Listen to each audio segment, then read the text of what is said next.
Well, hey everybody. Welcome back to Hubert's Projects. It's been about a week since the last video when we attempted to do a tune-up on the Suburban, and we had a cross-thread spark plug. Actually, the threads pulled out of the old spark plug and were left in the block, and I didn't notice it. So when I put the new one in, I screwed it up. Luckily, we were able to get it removed this past week, and the Suburban is running better than ever. So yeah, it's running, driving. So let's get a couple things done on this that I've been putting off. We're not fixing the headliner, leaving that, because sunroof. But today, we are going to do an oil change. I actually have the windshield visor I want to put on, and I have a brush guard that was given to us that I'm going to put on the truck too. So let's see if we can get that stuff done today.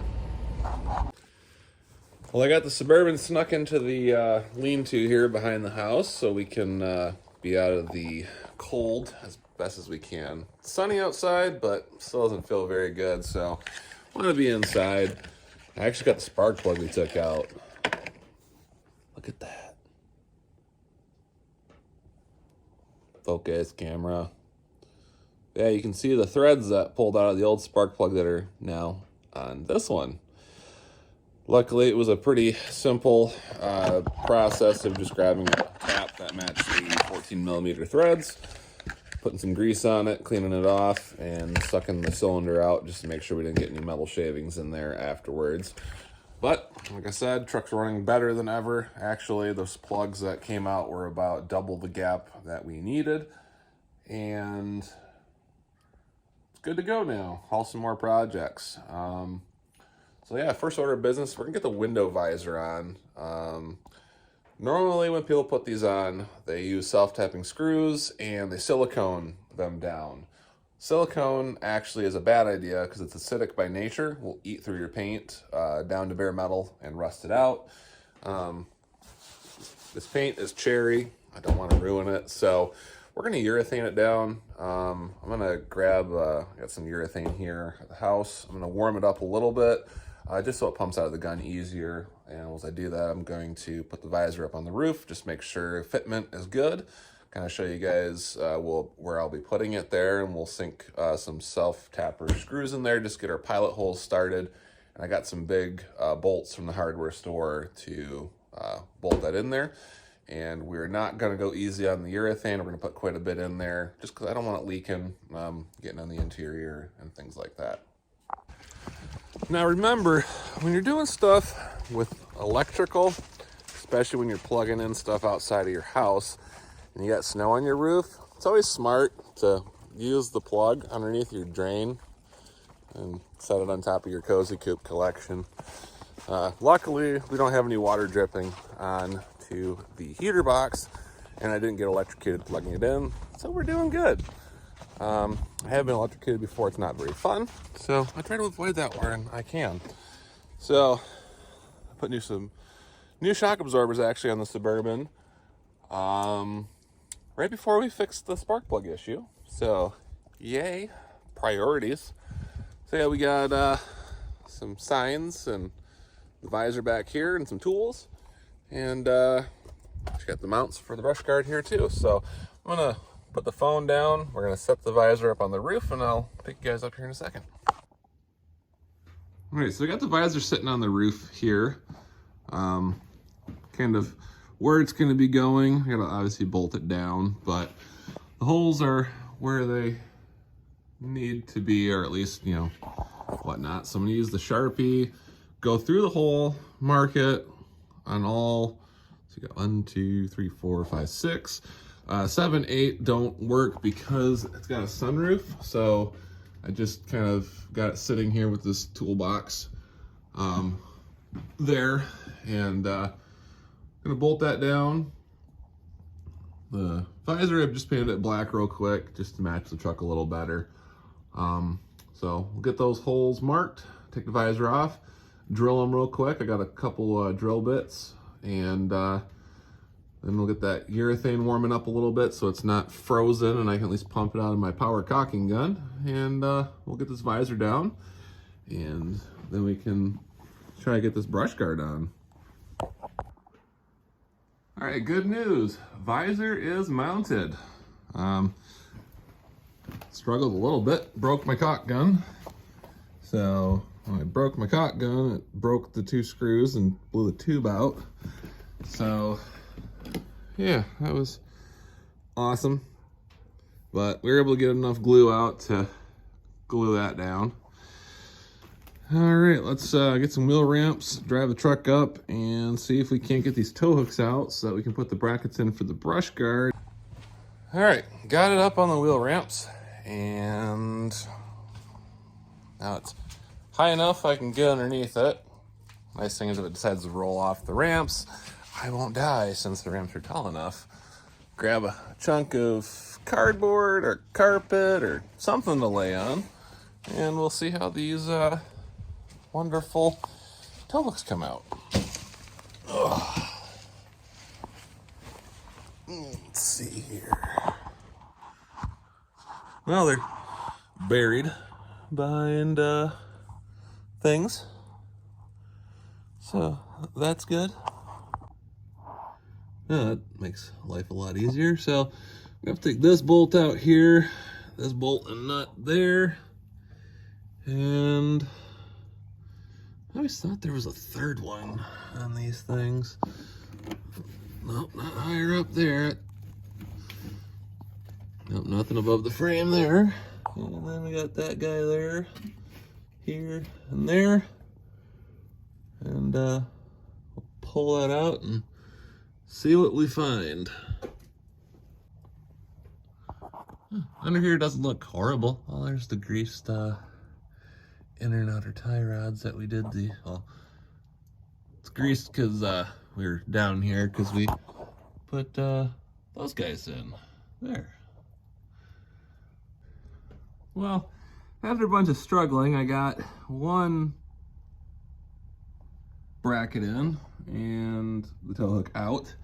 Unfortunately,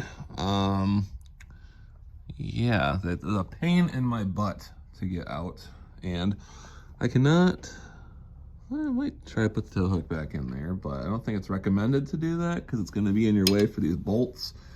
But we got other mounting points we can put something on. So I'm going to get that side out, and then we're going to loosely fit the brush guard to the truck to see how it fits. I know this came off a Yukon, it's supposed to fit. I got the brackets for a Suburban.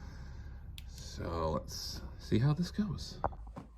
Okay, well, there's a slight possibility that my free brush guard is not the brush guard it was advertised as, even though there was a picture on the ad of it on a Yukon. I think it came off a Cat Eye now. But with a little bit of ingenuity, we can make this work. So I got the brackets from Weston. They were like, well, Weston gave me the part number, and I ordered them from eTrailer. They were like $50, which was awesome. So I got them on, but only one of the holes lines up for the brush guard onto the truck. So I had an idea. See, if you see here, we got a good amount of metal for this bolt, and this one, not so much. So what I'm going to do is I'm going to drill out this hole here on that, and the same hole over here on the passenger side. And by doing that, that'll give me one extra bolt. And what I think I'll do is I'll go over to my neighbor's house, or, you know, thinking of which, I have a welder. So what I might do is after I get these two drilled, I'm gonna grind this and run a nice little bead of weld down here for a little bit more strength.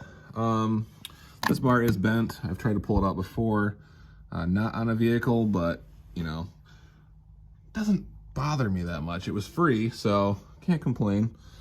So yeah, we'll do that. We'll just weld that and call it a day. I did try to install the tow hooks with these brackets. If you have the tow hooks on the sides they came out of, they hit this bracket. even though these are the brackets for the truck. And if you reverse them, like my HDX guard I had on another truck, they don't fit. So we're gonna run tow hookless for now until I can figure out something to do for that. But for the time being, I'm gonna go ahead and drill out these 2 holes, and we can get this thing mounted the rest of the way to the Suburban, which now has a visor and brush guard. And I do have some lights that'll go on here eventually, just not today. Right, Doug? This is fine. All right, well, here's the first shot of the truck with the brush guard on and the visor sitting in the lean-to here. I gotta get underneath and still do the oil change, but drilling the new holes actually worked pretty good, and yeah, it doesn't look horrible. Like I said, for a free brush guard and some brackets, I can't really complain. I keep hitting deer. If you look back at my older videos, I hit a deer with the Yaris a few months back, and let's see, I've hit a few deer, so let's try to keep this one from hitting deer. I know it's not the best looking truck in the world, but you know, vehicles are so expensive these days. Gotta keep this one on the road as long as possible. All right, got the oil draining out, and it was a 15mm drain plug. Got her going to the pan. Gotta figure out how I'm gonna get my fat hand up in there to get that filter out. Might go roll out from underneath the truck again and go get a pair of pliers to do that. We do have an oil leak, probably a rear main seal or something, but I'm not too concerned about it. It doesn't really leave puddles anywhere that I have noticed, so I'll just keep an eye on the oil level.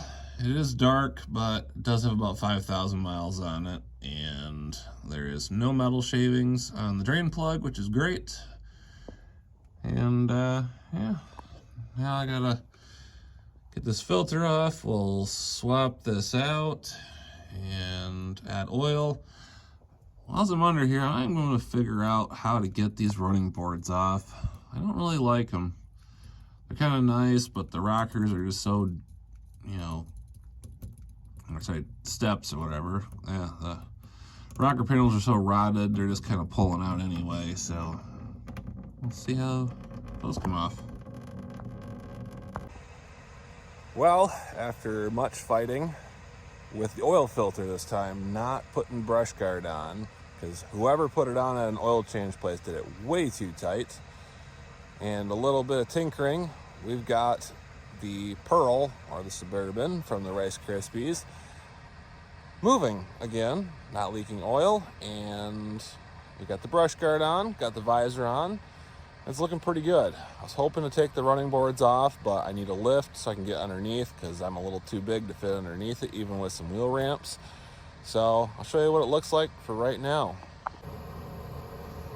So here it is. We got the brush guard on. Like I said, I think it's a cat eye brush guard since it doesn't fit 100% perfect. But you know what? It was free. You can still see the blinkers. So I'm not going to complain too much. Future things for this. I'm gonna probably paint the front bumper black. It's pretty rusty, so black that out, maybe do the grill. I do need to get the running boards off. I have a set of fender flares that are gonna go on, and we do have to do something about the rockers and both quarter panels. But other than that, it is good to go, and we can start hauling some more projects. So yeah, keep tuned for some more improvements we're going to do to it. I definitely need to clean the inside out and do some organization on tools and other things like that that we use for rescues. So yeah. So I appreciate you guys watching the video, all the shenanigans and things with this. Like I said, we got the spark plug out, got it retapped and cleaned up, and it's going to be good for another, 40,000 miles till we got to change the plugs again. I do them early. I would just rather do them early than do them too late and get really bad fuel mileage or cause an issue. So I do have something in my pocket that needs to go in here. If I can just find it. A wise man once said, sitting on your ass won't finish your project, and that's pudding. from Puddin's Fab Shop. So we're gonna hang a Puddin's Fab Shop new car scent air freshener in the old Black Pearl to make her smell good. So we'll see you guys in the next one. Thank you very much and have a good one.